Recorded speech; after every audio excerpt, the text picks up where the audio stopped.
Hello everyone. Today for my third game journal, I'm going to be playing Spider-Man 1 on the PlayStation 5.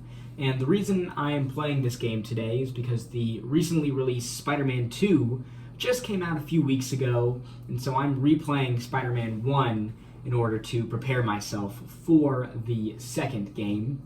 And one of the elements that I want to talk about and discuss and show you guys today is a defense mechanism when Spider-Man is engaged in combat. Now, when Spider-Man is on the streets and he's playing against street-level crime, or he's fighting against street-level crime, I should say, there's typically a lot going on, a lot of bad guys coming at you at once, and you can't focus all of your attention on everything that's going on around you, and so sometimes a villain will try to catch you off guard and attack you from behind, or maybe when you're not focused on him.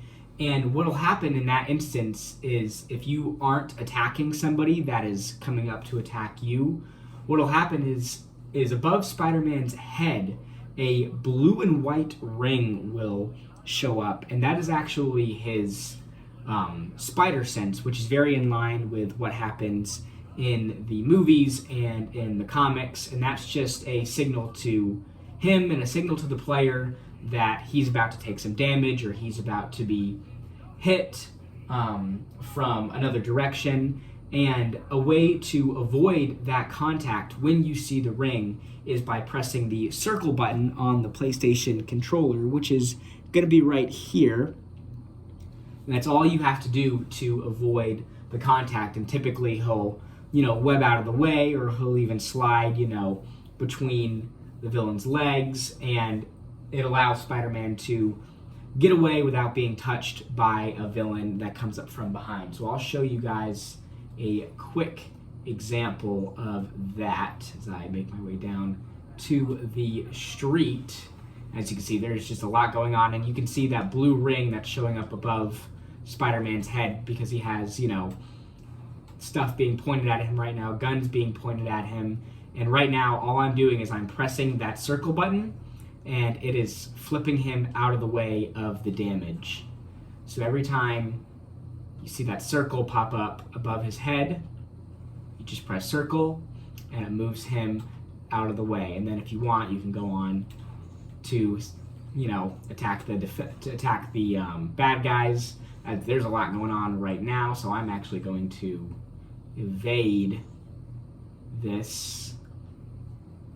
And some thoughts and feelings that I have while playing this game, it definitely makes me feel very nostalgic, very happy. I'm a big fan of the Spider-Man movies especially, and this is almost like an extension of the movies.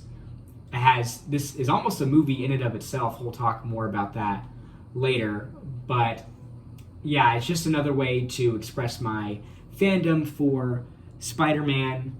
A lot of the stuff that happens in the games, or I should say some of the stuff that happens, in the movies, you see kind of fold over into the games as well. We saw that with the recently released Across the Spider-Verse movie. The Insomniac Spider-Man was in the game, which is the one that I'm playing as right now. In addition to this, some of the suits from the movies have been replicated in the game. Right now I'm playing as Andrew Garfield's Spider-Man, wearing his suit from the first movie. I don't know if you guys can see it. That's probably a better look.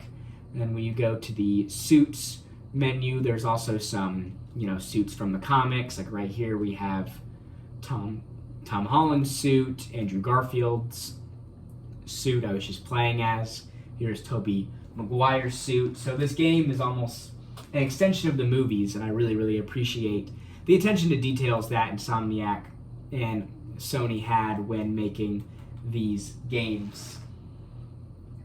And one thing that I want to talk about relating this to, what we've discussed in class is the Jewel article from a few weeks ago in Discussion 6, where he talked about stories being laid out for players in games that can place players in the larger context of a game. But he also made a counter argument, specifically when talking about Space Invaders. He argued with games like that, there's no end to the story because, villains just keep coming no matter what. And, players kind of have to make more of an inference on, and make their best guess as to what the story actually is versus it being laid out clearly for them. And I think that Spider-Man kind of plays both ways into that idea because there is 100% a story being laid out in this game. Right from the jump, what you're supposed to be doing. There's a clear end to the game, or to the story at least. This game is very cinematic, like I mentioned earlier. It's essentially like a Spider-Man movie, but you have the added benefit of, controlling, what suits you're wearing and, how long that you want the story to take. If you want to kind of take your time with the story, you can. If you want to go through it as quick as possible, you can also do that. But on the flip side, once you've finished the campaign and the main story of this game, you can still swing around New York City and fight bad guys. There's always going to be crime in New York City.